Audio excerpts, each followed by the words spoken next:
So, welcome everyone to the Trade Compliance Podcast's first episode in the segment Trade Compliance Talks. For the first episode, I had the pleasure to talk to Mr. Donald Pearce, giving us an inside view from the US Bureau of Industry and Security, or short BIS, an agency within the US Department of Commerce responsible for regulating and controlling the export of sensitive goods and technologies. It administers and enforces a set of regulations called the Export Administration Regulations, or EAR. Main objective is to prevent the proliferation of weapons of mass destruction, supporting US national security interests, and protect American industries from unfair competition. The agency manages a variety of programs and initiatives to accomplish these goals, including export licensing, compliance and enforcement activities, and outreach and education efforts. The BIS plays a crucial role in ensuring that US exports are conducted in a manner that is consistent with national security and foreign policy objectives. Have you ever wished that you can be a fly on the wall in a governmental building? Well, Mr. Pearce is giving you the second best thing. His inside view from the BIS. And this is a pretty long episode, so grab your favorite beverage and snack and buckle up, but enjoy because this episode is a real treat. I am really happy to introduce every one of you to this Trade Compliance Talks with no one less than Mr. Donald Pearce. So thank you for taking the time to speak with me and hopefully enlighten us with your inside view from the BIS. Thank you for having me, Anders. I love talking about BIS. Yeah, and we love to hear about it. So could you give a short introduction of who you are and your background and what's coming up? Sure. Well, name's Don Pearce. Currently, I'm a senior advisor at Torres Trade Advisory, which is an international trade law firm based out of Dallas, Texas, although I work out of our Washington, D.C. bureau. I basically do a lot of the things that I used to do for BIS, which is outreach to companies on due diligence and provide training in use of tools such as open source research for trade compliance professionals to help keep companies out of trouble. And when companies do get into trouble, we work with them to improve their compliance posture or perhaps approach the government with voluntary self-disclosure, help them through that process.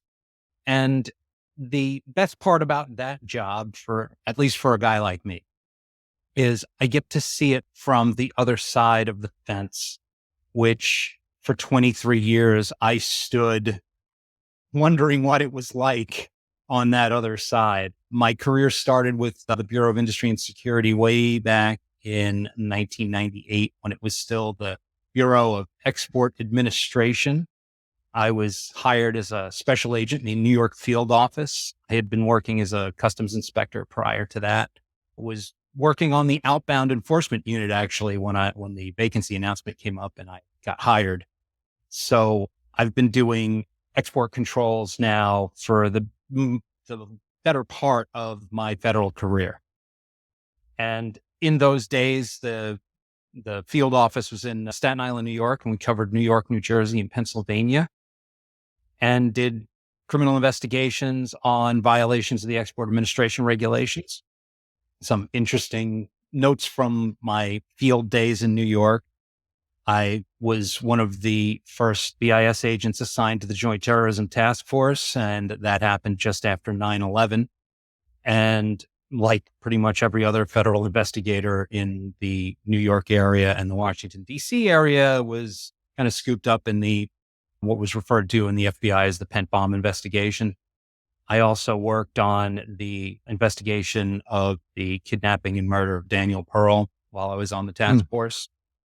It was an interesting sideline applying trade controls to actual terrorist activity was something that I never thought I'd end up doing, but there I was. And it was an interesting part of the career. In 2004, though, I then joined our international program and I worked as the export control attaché at the U.S. Embassy in Moscow.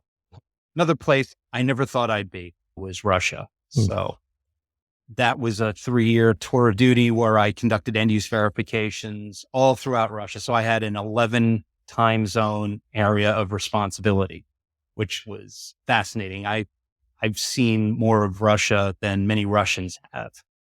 In fact, I always took it as a point of pride when I'd come back from a trip and get off the train or come off of a plane and get picked up by one of the embassy drivers who would ask me, "So where were you?" And I'd tell them the name of the city and they'd say, "I never heard of that city." And in some of those cases, because those cities were closed cities during the Soviet days, so they weren't even on maps when some of these guys were growing up. Went back to New York from 2004 to 2007 and went back to the criminal investigations field. And that was an interesting time. I ended up on the investigation of PPG, Pittsburgh Paint and Glass. Those of you who remember that case, this was a nuclear nonproliferation case in that it dealt with the Pakistan Atomic Energy Commission. However, the commodity wasn't exactly the most technical or high speed, low drag. It was paint, literally paint, literally bridge paint. Because if that bridges and the level 1 area of a nuclear reactor have a lot in common as far as paint is concerned, you need to have a paint that's going to stay on the walls when it gets hot or when it gets cold. If it's on metal, if the metal expands or contracts, it has to be put on very precisely. And if that paint goes through an additional QA process, you learn a lot of things as a BIS criminal investigator. But if it goes through an additional QA process, it's then certified for use in the level 1 area of a nuclear reactor, which is where all the magic happens. And in this case, the company, knowing that they needed a license, applied for a license, was rejected, and then worked out a scheme to transfer it through a Chinese middleman company to the Pakistan Atomic Energy Commission, which was a felony. And we ended up with one of the largest fines at the time in BIS history. We also had we think it was a first in American jurisprudence, where we had a Chinese state-owned entity come in and plead guilty in that case to that conspiracy. And also the person who was the ringleader went to jail, also did 500 hours of community service, where I was kind of hoping she was painting bridges somewhere, but I don't know if that's exactly the kind of community service she ended up doing. And then 2010 to 2015, I served as the regional export control officer out of the U.S. Embassy in Singapore, where I covered Singapore, Malaysia, Indonesia, Australia, New Zealand, Thailand, and Vietnam. And that was a fantastic tour of duty because much like I'd seen a lot of Russia, I was able to see a lot of Southeast Asia. And it was at a very interesting time where some of those countries were rolling out their new export control programs or looking into putting laws in place for export controls and strategic trade controls. So that was a fascinating tour of duty, along with doing end-use verifications. And there was a criminal investigation I assisted with out of that office that was involving U.S. RF modules, which are the things that basically are in your garage door opener. They allow you to open your garage door, but not your neighbor's garage door because it's encrypted. And the Iranians had found a way to use these in the triggering of improvised explosive devices. And they were putting together knockdown kits that they were then sending to Iraq. And we were finding these components in Iraq in unexploded munitions. We were able to work with the U.S. manufacturers to trace back the supply chain on those items. And they led to a company in Singapore called Corzing.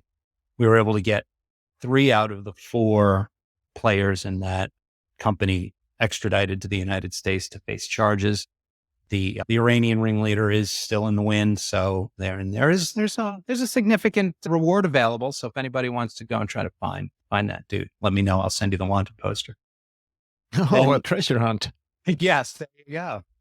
And then after that, because I'd had so much fun in the field, I had to pay my penance and was sent to headquarters for the last 5 years of my tour. Although it's always a joke, field guys think that headquarters is the worst assignment, but I actually had a great time in headquarters because I was assigned to the liaison unit and did most of my headquarters time in other agencies' headquarters. Specifically, did 2 years with the FBI at their counterproliferation center, which was fascinating. Great insight into the inner workings of the FBI, and also being able to tap into the resources of the other agencies represented there.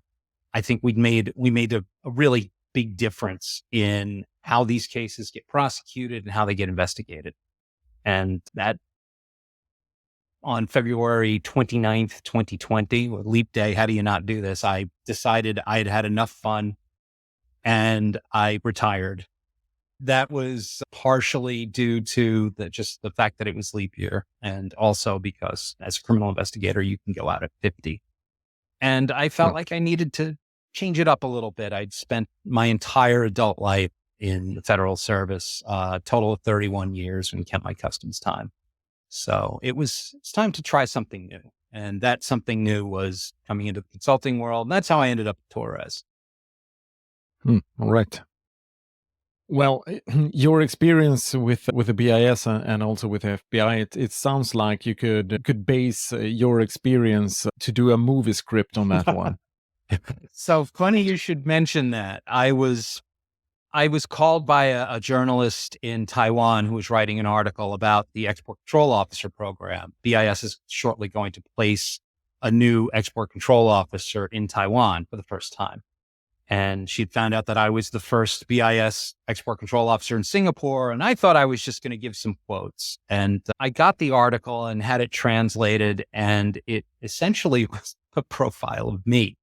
And she leads it off with this setting the scene of me being on a plane flying into Singapore. And she describes me as like the detective in a Tom Hanks movie. And I have to say, of the medals, I've gotten awards, I've gotten cash awards from the government for that. Being compared to Tom Hanks was, that's number one. That's the deal. How could I have done my career any better? And to address the elephant in the room now, where can we see this movie? Oh, so for those of you who follow me on Twitter, I had put up a poll to decide which Tom Hanks detective it was. The choices were the FBI agent in Catch Me If You Can, the LA detective in the perennial favorite Turner and Hooch, which many of you probably never even heard of. Yes. Where it's Tom Hanks is a detective and Hooch is a dog, and together they fight crime. Yes, I love that movie. Oh, so you've seen it. That's great. I thought it was just me. My favorite scene is when the dog opens the toilet door with his forehead. Right. Or was it the Tom Hanks? There was a third Tom Hanks detective movie, and now it's escaping me. But yeah, and Catch Me If You Can won, so I'll go with that. Mm-hmm. Yeah. Oh, the third was Dragnet, a remake of the old American TV series where he plays, again, an LA detective, but he plays with Dan Aykroyd, who steals the show doing an impression of Jack Webb playing Joe Friday as Joe Friday's son, I believe it was. So another one that I didn't expect a lot of people to have seen. No, I haven't seen it. I haven't heard of it either. So I'm going to say, unless you really liked the old Dragnet TV show, better off. Mm-hmm. All right. I'm looking at my little sheet notes here with some questions. Some of them I made up myself, and some of them I have gotten from trade compliance friends. Something that's, I think that everyone that has sent in a license application to BIS wish they could have been a fly on the wall when that license applications is being processed. So could you, if you know the process, take us through the process from that moment when a company sends in an application through SnapR, and how is the process handled internally? Absolutely. And full disclosure, I was a criminal investigator, not a licensing officer. So this is how I observed the process and how the process has been described to me. I've never signed off on a license before. Yeah, of course. However, we do have, and spoiler alert, special agents do look at license applications. So where it starts is when that license application is entered into SnapR, that process begins with a licensing officer doing an initial review and then farming that license out to the interagency as appropriate. Licensing decisions aren't made purely by BIS. There is an interagency process. Organizations, the State Department, the Defense Department's probably the biggest part of this interagency. They actually have a unit that does nothing but review U.S. license applications, both ITAR and DAR. And this is an important part of the process. And I think it's a part of the process that most people don't realize happens, which is the Commerce Department has skilled licensing officers. Often they're engineers or chemists or scientists who have worked in the fields in which they're doing the licensing for. So the person who's reviewing a license for, say, a microelectronics product is likely an electrical engineer, whereas the person who is reviewing one for a microorganism is probably a biologist. So makes sense. yeah, and it's one of the things that as a law enforcement officer that I loved having licensing officers around was I had built in experts who could tell me about why a certain technology or good or organism would need to be controlled. What are the evil things that could be done with it? How would I be able to understand if a company that I was looking at was legitimate and would be using this in a process? Does it make sense? The old joke about whether a red flag is when a bakery orders a high technology laser system. And I do have to say, I did read somewhere that there is some bakery out there in the world, I can't remember where, that is using a laser to etch designs into loaves of bread to make them like art. So I think we're going to need to come up with a new red flag.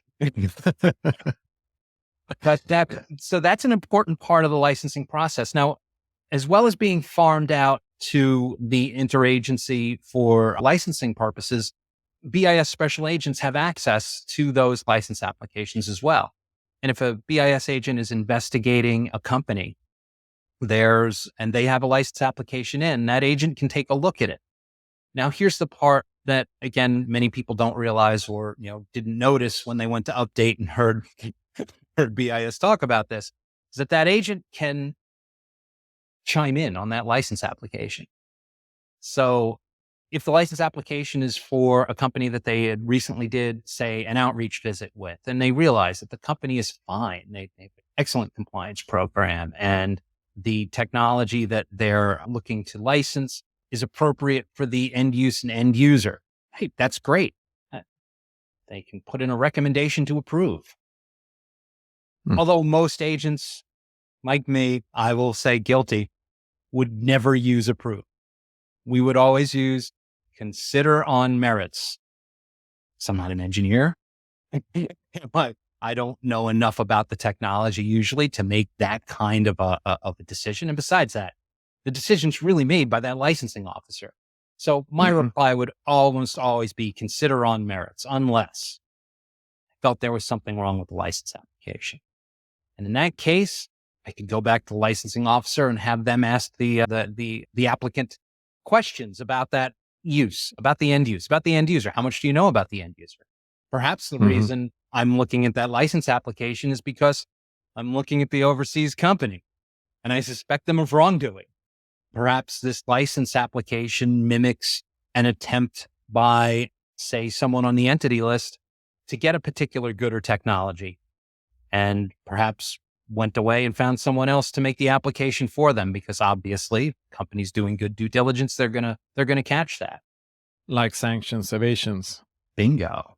Yeah. So, and sanctions evasions are interesting because licensing officers are they're the gatekeeper for this information coming into the department from industry. And then they are also the quarterback who's making sure that the interagency is getting the information they need. And that includes the analysts that work in the Commerce Department or in other agencies looking for potential sanctions evasion or export control related issues. There's a, and I have to admit, everything in the Bureau of Industry and Security is small.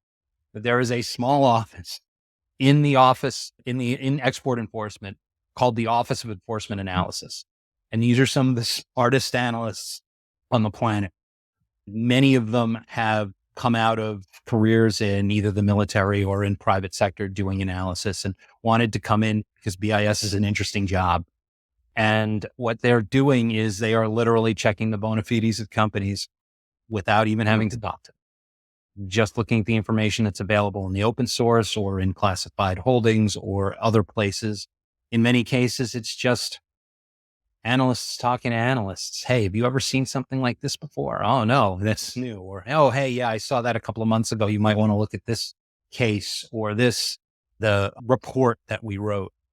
And a lot of that reporting goes back to licensing officers so that as those applications come in, they'll be able to recognize when something is amiss, when something doesn't quite fit, or when something matches a previous attempt to obtain a U.S. good or technology or a foreign good or technology for an illicit end user.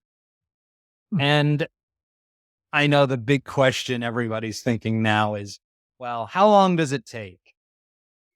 So one of my side hustles is I teach for the Export Compliance Training Institute, and I always love to be the first instructor to use the joke of every export control question can be answered in 2 words. It depends. Yes, it always do. And in this case, and I think the savvy connoisseur of export license applications knows that they're not going to put one in on Monday and get it on Friday unless they've used up their luck for that week. Don't bother playing the lottery because you just got your golden ticket. Yeah. And I think, and again, the interagency process, the moving this license application from agency to agency, getting their responses, collecting them, and then coming to a good decision. I'd be worried if people were watching the clock. I want them to do a good job. As a consumer, as an American citizen who is hip to export controls, I want the licensing officers to have the leeway to make sure that what they're looking at is legitimate. And if it takes a week or 2, I think you can build that into your process. Now, I understand in some cases, it's significantly more than a week or 2. And in those cases, you really do need to make sure that you have an open line of communication to your licensing officer to provide any additional information he or she may request of you and get that information back as quickly as possible. Yeah, of course. And how could that communication with the licensing officer, how is that done? So you can communicate directly through SnapR. In some cases, you may be able to, if you go to update, you may be able to meet your licensing officer in person and perhaps through that contact, get a cell phone number. They won't be able to answer their phones at their desk, but you may also be able to contact them through email. In many cases, they will leave their email address for a reply, especially if they're looking for specific types of information that might be difficult to receive through the SnapR system, that might be easier sent or even in some cases via a telephone call or through an email. Yeah, of course. But it would be possible with physical meetings? Absolutely. But that's, again, the trick there, number one, is COVID kind of changed the way the U.S. government does business. And in many cases, licensing officers can do a majority of their work in the unclassified space, meaning that they no longer need to come into the building every day. And in that case, it's probably more challenging now to try to get a face-to-face meeting with a licensing officer even than it was pre-COVID. Yeah. I hate to say this because I do love meeting people. I think it was one of my favorite parts of being a BIS agent was going out and doing the normal outreach.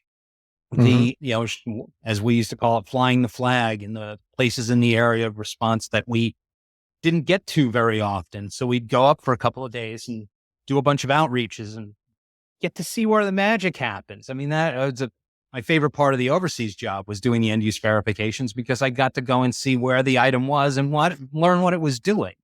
In many cases, that's really hard to do remotely, I guess. No, yeah, and I think the upside to that personal level meeting for a criminal investigator or for an export control officer overseas, it really allows you to see what a legitimate transaction would look like, and and it makes it so much easier. I felt like when I came back from Moscow, I felt like I could identify suspicious transactions more quickly and with better accuracy because I had seen so many legitimate transactions that I had a good baseline, that things that didn't look right stood out even more. No company does that. Why would a company do that? That type of information can only come from like that field visit. But licensing officers are busy. So inviting one out to your facility, do not take it personally if they pass, especially if you're not within, say, 50 miles of Washington, D.C. That's where all the licensing officers sit. Yeah, of course. But but if you bump into one at a conference and, they have a couple of days free and you can get them in your door, they may take you up on it. I know I would because I'm kind of a nerd on this stuff, but I think if there are parts of your business that only you understand and aren't part of your license application, you might want to rethink it for the next one. Because the more information you can provide in that application, the fewer questions you're going to get. Now, don't give them transparency is 600-page always book. good. No, there's always, you have to find that Goldilocks, not too hot, not too cold, just right. But you want to make sure that if there are questions, that there isn't that you have open communication, you're able to get that information back to the licensing officer. Yeah, because when you're transparent and you got a approval, you have that in your back, and you can really trust the process. Bingo. But besides processing license applications, you have touched on a few of the things, but what are the main functions besides license applications at the BIS? Oh, okay. So here's one of my favorite things to walk through, which is the many facets of the Bureau of Industry and Security. And I'll start with the headquarters contingent. BIS headquarters, led by an Undersecretary of Commerce for Export Administration, covers items outside of export controls. For instance, the Office of Anti-Boycott Controls in export enforcement handles complaints regarding the boycott activity that might impact U.S. companies. There is an organization within BIS that handles the national security related industry function to ensure that we have the industry, the ability to produce critical and sensitive technologies for military end uses in the United States, that we haven't farmed it completely out, that we have resources available to maintain a strong defense of the United States. There's a fairly new part of BIS that is handling certain import transactions that have national security or foreign policy implications. So it's an interesting place to work, and it's changed a lot since its beginnings in the late 70s, early 80s, where it was originally called the Bureau of Export Administration, or BXA. And it came out of partially the inspections division of the International Trade Administration, which had been doing the basically export enforcement job at that point. and combined it with the licensing function into this unit that we have today. And it's been interesting to watch it grow, even from when I came on. When I came on, the biggest complaint about, and that would have been, 1997, the biggest complaint about U.S. export controls was it was a system that was set up for the Cold War, and the Cold War was over. So I got there just as it was transitioning to what it ended up being called, for lack of a better term, the war on terrorism. You started to see the use of export controls, which had really been used against nation states, to be used against non-state actors, terrorist organizations. We also started to see, more of a reliance on the sanctioning of companies, much the same way that the Office of Foreign Assets Control was sanctioning persons and organizations under the Specially Designated Nationals program, which has exploded as well. And we could probably talk about that for days. But yeah, the for Commerce sure. departments, and this is one of the things that I when I started, we had 2 lists, and when I retired, we had 4, because we had the military end use list came in, just the end users list came in just as I was retiring. So that focus, basically taking the onus on responding to a particular threat to national security or foreign policy and putting it on the overseas players that are problematic. And I think it's an excellent way to do business. For instance, the fact that there are 4 lists, that kind of a sliding scale of importance, starting with the unverified list. As a former export control officer, this was my bread and butter for a long time. But it's frankly the Commerce Department's equivalent of getting a parking ticket or a speeding fine. Because yes, if you end up on the unverified list, you got a problem.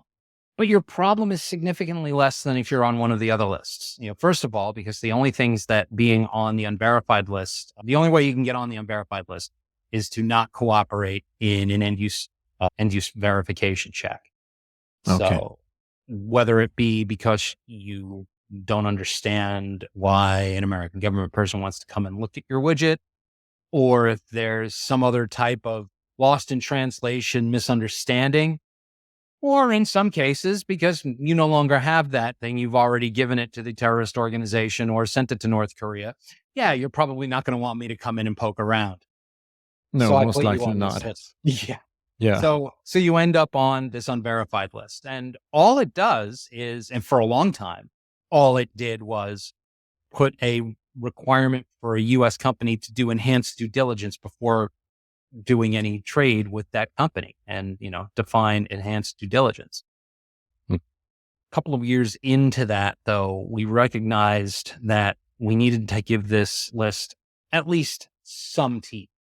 So one of the things, and I think this was very smart of our policy folks, they added to that in order to do a transaction with a company on the unverified list, you have to get an assurance that you'd be able to do an end use verification in future on this transaction. I jokingly refer to it as getting a note from your mom, but but honestly, it's great because it puts the onus on the overseas company to agree to do this. And the U.S. company has to receive this before they can do the transaction. And this is the only penalty. The only penalty is you can't use a license exception. So if an item would normally require a license, but is usually available under a license exception to that end user or end use, it's not if they're on the unverified list. So they have to come into the department and get a license. And yeah, makes sense. And I'm hoping what they do is they set that license up for what we used to call a pre-license check, where they send an export control officer or a commerce agent or a foreign service officer to the location to do an end use verification. It makes great sense, because if you want to do business with a company on the unverified list, it would cost you the extra effort. Exactly. And I would be remiss if I didn't also note that one of the things about the unverified list is many companies screen to see if a company is on a list. but don't make a differentiation between which list they're on. So as soon as they see a company's on a list, oh, yeah, we're not going to do business with you. There was a company in China called Wuhi Biologics that ended up on the unverified list by no fault of their own, apparently, because the Chinese government wouldn't allow BIS to set up the end use checks, citing the zero COVID policy. Now, this was happening as they were also having the Beijing Olympics. I don't know if one has anything to do with the other, but certainly the optics of allowing athletes to come in and participate in games, but not allowing a company to invite U.S. Chinese delegation to their facility to check a particular technology or good. I guess that didn't look so good. So Wuhi Biologics ended up on the unverified list, and their stock value dropped so precipitously that they had to stop trading in it on the Hong Kong exchange. And they put out a press release and said, you know what, we're ready to meet you. BIS, we got the tea hot and everything. So, and had to basically wait for the Chinese government to give the green light for that check to go. And it did. And the check was done. And from what I understand, the organizations were taken off of the unverified list within, I guess, a month or two of the incident. So no long lasting harm, but that's kind of a roller coaster ride for your shareholders. Yeah. And it's one of the things that secretly as a special agent, I kind of liked was that companies would panic about an organization being on a list because it told me two things. Number one, they're checking the lists. And number two, they trust me enough to guide them in this journey to see what should be done, whether or not whether or not they should bother to put in for a license application. And, in a case for the unverified list, I would always tell them, absolutely, apply for the license, get the agreement, get the signature, and then tell them to reach out and set up a check and set up, we've helped companies at Taurus Trade Law. We've helped companies that found themselves on the unverified list to make those meetings happen and get the ECOs in the door so that they could do the end use verifications so that they could come off of the list. Because that's they come off the list then. It is the easiest list to get on because you just tell some joker like me no. It's also the easiest list to get off because you let me in to do the check and you're good. Yeah. So I think it's an excellent way to focus in this case, the administrative enforcement power of the Bureau of Industry and Security in a way that doesn't harm the general trade, but prevents the potential of illicit end use and end users. Yeah. And if we play with the thought that end use verification went bad in some way and you end up in voluntary disclosure process, how does that work? So that's great. And voluntary disclosures are not unique to just end use verifications, but in any case where, say, a company going through an internal audit or even just noticing something just doesn't look right and realizing that they may have violated the export administration regulations. The best part of this is if you've come to the government before the government comes to you, you're going to get great weight mitigation, which in many cases brings any potential fines lower. In most cases, there's no fine at all. You get a warning letter telling you not to do it again. And I'm a big fan of this. I feel like companies are going to make mistakes. The reason there's an eraser on the end of a pencil is people make mistakes. And this is complicated stuff. I teach a class on the ITAR and the EAR. It takes us 4 days to get through them. And it's 4 8-hour days. And it still feels like you're drinking from a fire hose. This is complicated. It's up there with tax law. I don't. Yeah, it is. I really feel like any export control system that does not have a voluntary self-disclosure program built into it is significantly lacking. Because and I think that's an important part of the learning process for the companies as well. Exactly. A company who has done a voluntary self-disclosure has found a violation or in most cases, several violations, let's be honest, Mm-hmm. is able to then focus their attention on where the problem was, fix that problem, and then put in policies and procedures to ensure that that problem doesn't happen again. That is Mm-hmm. going to keep you on, and I try not to be too dramatic about this, but you kind of want to be on the side of good in these cases. The last thing you need is to see your corporate logo proudly displayed in, say, the centrifuge room in Natanz in Iran. Yeah, That's no. not, I mean, oh, they say all marketing is good marketing. I don't know how good that marketing. I would. Oh no, I would agree to disagree on that one. Uh, So, so the voluntary self-disclosure process is fairly easy. It's laid out in the law. So it's something that you could go to your copy of the Export Administration regulations and take a look at. And it shows you not just what you have to send to the government, but what the government is supposed to do with it. So in this case, your initial voluntary disclosure is usually short. It's usually, think of it like a 911 telephone call. You're going to give just enough mhm. information to show why you think there was a violation. And then you've got 90 days to figure it out and do your investigation. You're going to do an internal investigation and you're going to Mhm. try and put the pieces together as to what happened here. Why did it happen? How did it happen? Who was involved?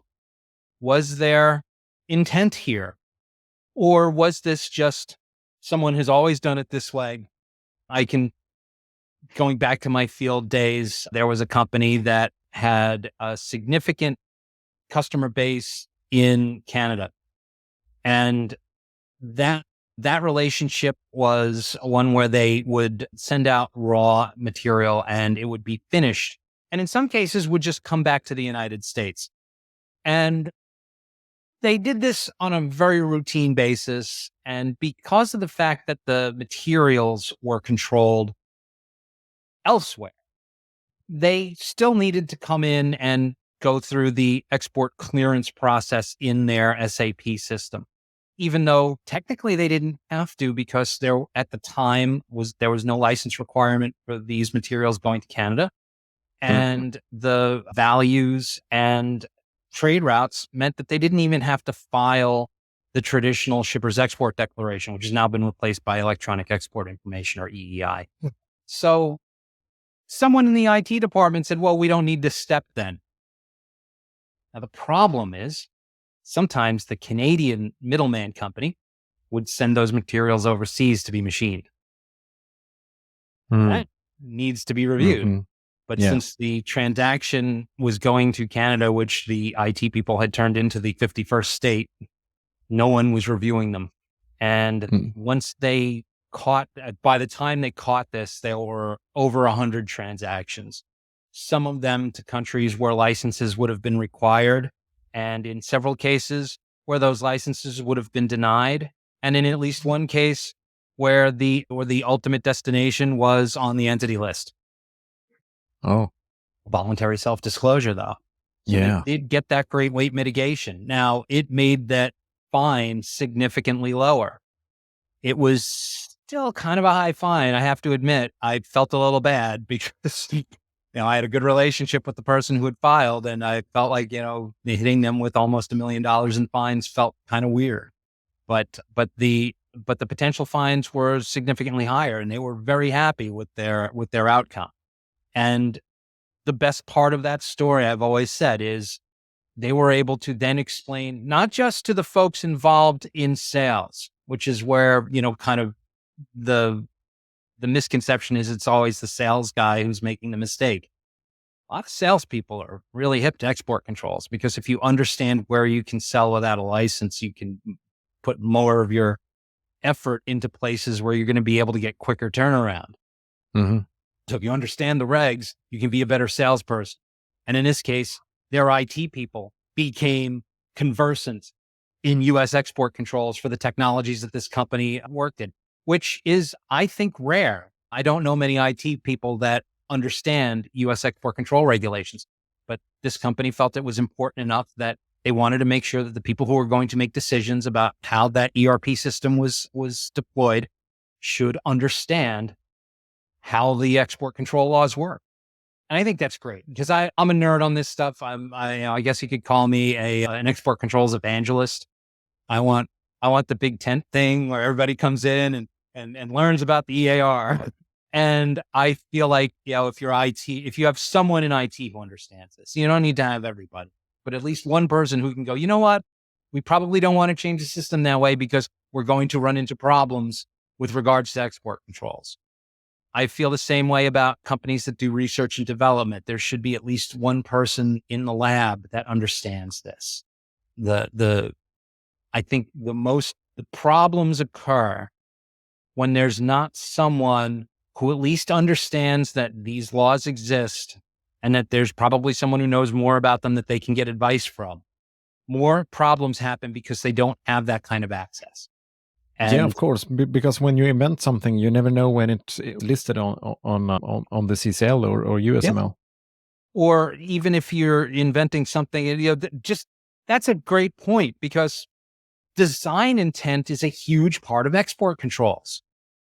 Mm-hmm. So if your researchers don't realize that what they should do is say, when we were looking at developing this, we were developing it for a commercial application.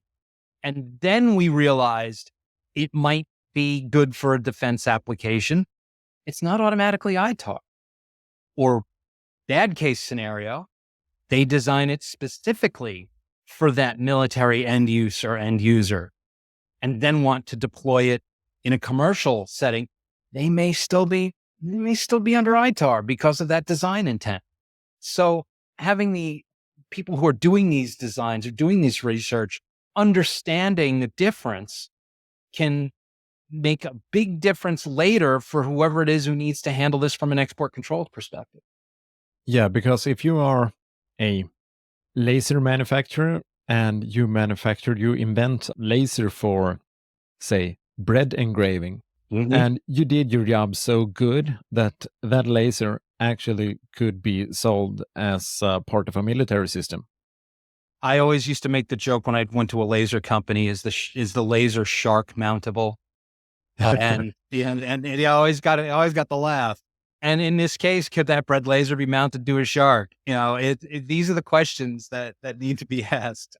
And I think it's important, and I use humor a lot in this because I feel like people will remember things better if they had a laugh about it. Yes. But this is one of those situations where 10 years down the line, companies that thought an item had been, initially designed for a military end use are still locked in that ITAR system when perhaps they didn't have to be. If someone had just documented that it wasn't the design intent, that was just a happy coincidence. Yeah. They're one of my favorite clarification memos that came out of the Bureau of Industry and Security. It came out just around the time I was retiring, had to do with radiation hardened semiconductors. And rad hardened is huge. I mean, it screams military, it screams highly controlled. Some of the processes in making semiconductor chips just happen to make them radiation resistant. There's no intent there. The design isn't to make a radiation resistant chip for military end use. The design is to make a chip, and that chip just happens to be radiation resistant. In that case, it doesn't get controlled as a rad hardened chip. Now, because of the intent. Exactly. Or lack of intent. There's a lack of intent. Yeah. And, as a criminal investigator, I was a little shocked by this because I'm thinking, so they're just going to be able to come and grab this chip for their projects and kind of replace it. But the idea here is if you are conversant in export controls, you will see that problem. Yes. You will understand that when you start getting the emails from Gmail accounts and phone calls from a +98 phone number, that maybe we should think twice about this because this is a chip that's rad hard. Mm-hmm. Yeah, of course. I'm just going to shoot you one last question and then I'll let you off the hook. In the light of the export control reform, would you say that the BIS is closer or have drifted further away from the State Department? Oh, wow. You saved the best one for last. So I have to say, I think that the export control reform did knit the agencies together a little bit closer. But I think what's really moving that relationship now is the zeitgeist of the times that we live in. The fact that we still, or some people have said that we finally started to take the threat from China seriously, and the war in Ukraine, that we're finally starting to take the threat of proliferation from Russia seriously. And it's interesting to see how the U.S. government is dealing with this. On the semiconductor side, the idea of plurilateral export controls, that's definitely not something that the Commerce Department could do by themselves. They need the State Department for that. And not just because many of those controls are going to be ITAR and that's State's house as it is, but because you're going to need to utilize the incredible diplomacy machine that runs out of Foggy Bottom. And I say that because I admire the system I was able to admire it from within and from without. And really does, a bit of a tangent. A friend of mine was considering renouncing his U.S. citizenship because he didn't want to pay the taxes anymore. Mm-hmm. And I told him, listen, I don't know how much in taxes you pay, and I'm not going to ask. But whatever you pay, it is worth it to have that blue passport in your pocket. Because if you were to carry some other country's passport, you happen to be somewhere where their diplomatic presence isn't really that broad, you're in trouble. The locals grab you up for something, trumped up charges, or maybe you screwed up. Either way, you kind of want someone on your side. And always. The American diplomatic footprint is incredible. So the Bureau, and I've mentioned this, the Bureau of Industry and Security is small. It's small by U.S. government standards. Its budget is, a rounding error in the Department of Defense. So it needs as many force multipliers as possible. The State Department programs like the export control and related border security program are force multipliers for BIS. And it makes it easier for a BIS agent to do their job if they can basically run something by a diplomat overseas to see if they can get information, see if they can help them walk through the mutual legal assistance treaty or some other way to get information or able to get evidence back to the United States, to work with the other folks at Post. A good embassy is a microcosm of the interagency. When I was in Singapore, we had I'll brag, we had the best. We had representatives from Homeland Security, from the FBI, from the DEA, from all of law enforcement. I could sit there and basically get an answer to a question about anyone's regs, either from the person, the agency themselves, or from one of the law enforcement section folks at Post through a contact of theirs. And then they had this incredible network. We all shared our interlocutors with the local governments. So we were able to basically have a task force, basically a miniature version of what's now the disruptive technology strike force in the United States, where the agencies that have export control related issues come together and try to put together a unified front against the threat. And, it's also the cooperative effort that you see in the disruptive technology strike force is we all have the same mission, but we all have a different angle on it. Let's put it together and make it work. Kind of like a Marvel movie, right? Yeah. Like a superhero teamwork. Bingo. Just without the spandex, you don't need it. More governmental spandex. Yeah, no. Let's stick with the suits or the polo shirts and 511 pants. Yeah. Oh, it might be more appropriate. I am really happy we could do this. I think Same this, here. you have taught me so much about the BIS. I'm I have a bag full of really good knowledge to digest on and really seep in. So I'm really thankful for you to have taken the time to give us this awesome inside view from the BIS, and I hope to speak soon again. Let's do it again soon. Thank you so much for having me, Anders. So if you're still around, thank you for participating in this trade compliance talk. And if you enjoyed this as much as I did, please press the buttons. It really helps a lot. And also, you get a notification when the Trade Compliance Podcast releases new material.